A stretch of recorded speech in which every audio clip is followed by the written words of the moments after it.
Usondele uYehova kwabantliziyo zaphukileyo, abasindise abamoya utyumkileyo. Sizwe soMzantsi Afrika, zihlobo nani zalamane, uxolo nothando sithi tutwini. Lalani ngenxeba bantwana bedini lihle lapho kwethu, kaloku umama unomveliso udlulile kweli magadahlabayo. Elimathunza mnyama waliwelela kukomkhulu elingaphezulu, kwiinjengele zoloyiso. Khani ndiphele indlebe kaloku sizwe sikaFaku, ndiniphathele imbali ngobomi bukamama unomveliso kaKhonzaba uNdapho.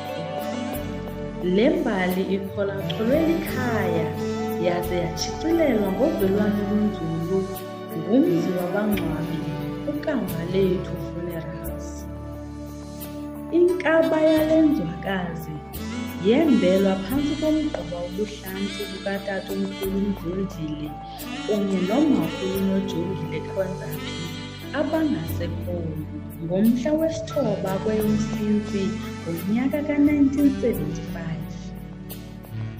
Yazalelwa ke kwilali yaseGqubeni kwidolophu elusikisiki.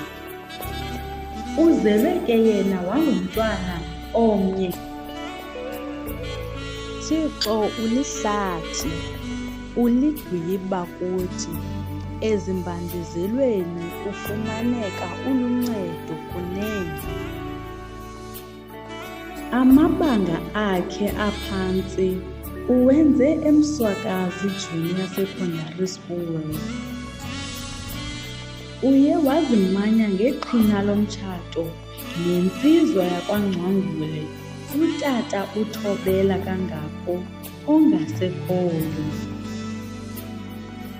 Balizwe ngabantwana abahlanu, iintombi zodwa. Aze azosule uThixo zonke iinyembezi emehlweni enu, kungabi sabakho kufa, nasijwili, nakukhala, nantlungu, ngokuba izinto zokuqala zigqithile. Usutywe kukufa emveni kwengulo emfutshane ngomhla we-11 kwinyanga yeDwarha kulo nyaka unyulo. Ushiya ngasemva umamazala, amadodakazi, abantwana kunye nabazukulwana bakhe abasixhenxe. Phumla mfuthu, phumla Camsholo, Mabhayi kaKheje, siyibonile imizamo yakho emihle kwaye sizohlala sikukhumbula. Zakuniluma iinyoka ezinobuhlungu zasemhlabeni, ze nikhangele nijonge kwinyoka yobhedu enguYesu Kristu, kuba nguye imbangi nomgqibelelisi wokholo lwenu kobu bomi nale ndlela intsha enizoyiqala ebomini. La mazwi makanenele ayipholise intliziyo yenu ngenxa kaYesu Kristu Nkosi yethu. Amen.